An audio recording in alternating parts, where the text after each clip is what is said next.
Welcome to Mummies of Ancient Egypt. The mummification process used by ancient Egyptians was highly ceremonial in nature. The different types of mummification took into account the social level and richness of the deceased and even included animals. The most expensive was that reserved for the pharaoh and the royal family, as well as some of the wealthiest members of the court.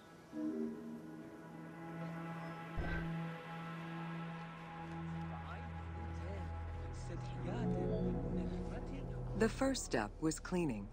Once bodies arrived at the mummification site, they were placed on inclined tables while the bodily fluids drained away.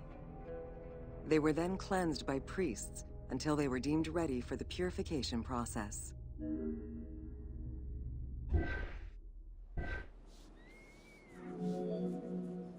The purification of the body began with a libation from sacred water. The priest then fumigated the body with terebinth resin. After the ritual cleansing, priests used oils, spices, and all kinds of essences to further purify the body of the deceased. Finally, all body hair was meticulously removed.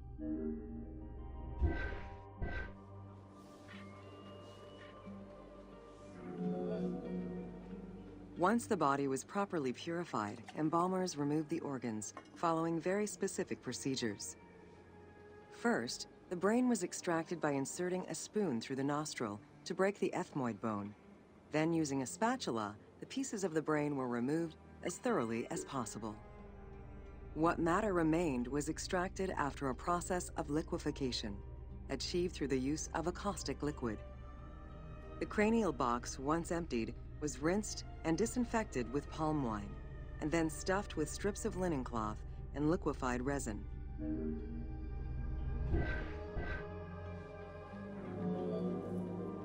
After taking care of the brain, embalmers made an incision on the left flank and carefully set aside the viscera.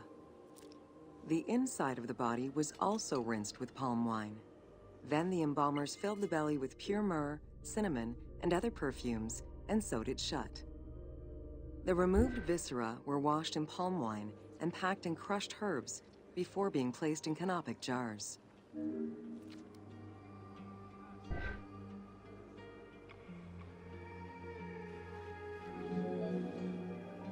Canopic jars were placed close to the sarcophagus or kept in a chest nearby.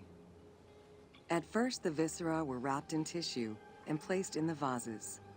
As the ritual requirements became more elaborate, ointments, spices, and even water and natron were added to the process.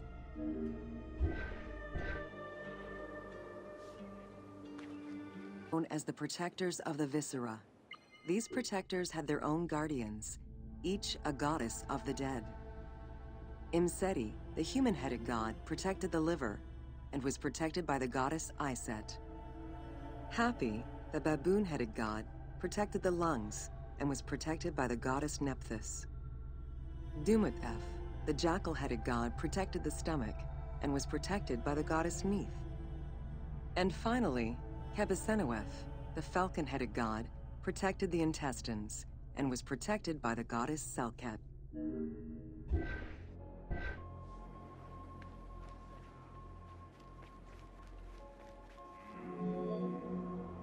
Natron is a naturally occurring mineral found in evaporite. These sedimentary rocks are made up of mineral salts and were generally mined from lake beds in Egypt.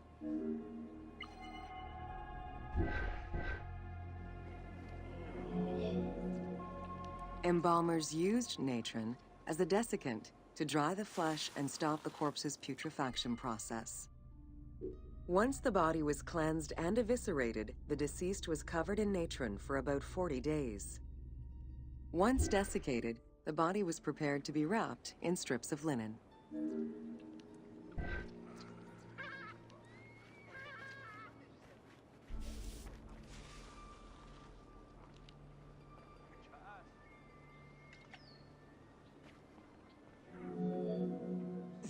Once the body was fully desiccated by the natron treatment, embalmers oiled, painted, and sometimes even added hair extensions or a wig.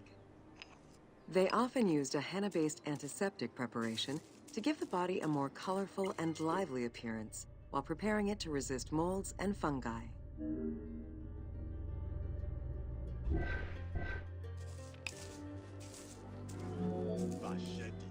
Next came the phase which gave mummies their most well-known appearance, the wrapping. Originally, each part of the body was wrapped separately. Men had their arms crossed on their chests, while women had the right arm folded over their breasts and the left arm stretched along the body. However, techniques evolved over time. Eventually, the body as a whole was wrapped with limbs alongside the body, and increasingly sophisticated and different techniques of weaving flax bands were developed.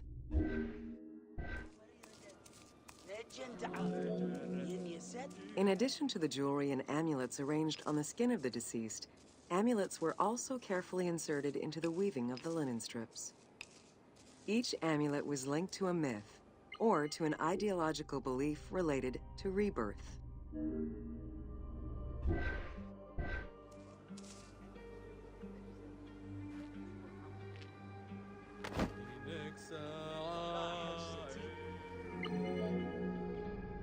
Masks were an important part of a mummy's finery.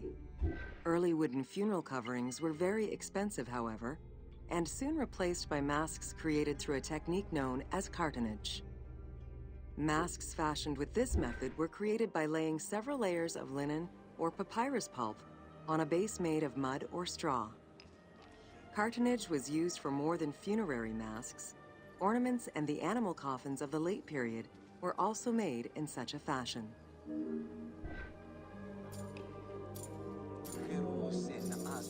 Cartonnage evolved to cover the entire body of the mummy during the 22nd dynasty. The mummies were placed on a board inside a rigid envelope of cartonnage, which was laced at the back with a string. Extremely cost-effective and visually pleasing, this technique was very popular through all layers of the society.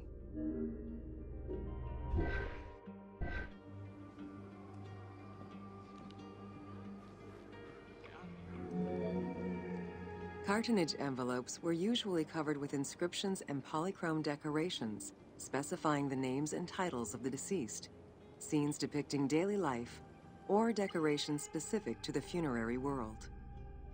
This was a true gift for Egyptologists eager to study the funerary rites of the ancient Egyptians.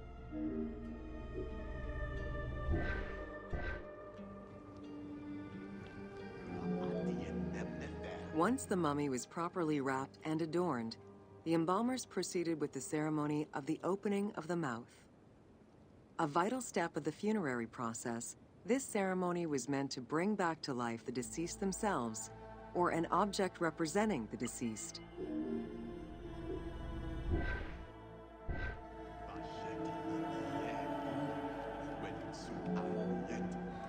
There were no less than 75 different stages for the opening of the mouth. It required the application of the same oils, ointments, spices, and perfumes used during the mummification process. Makeup was sometimes part of the process as well.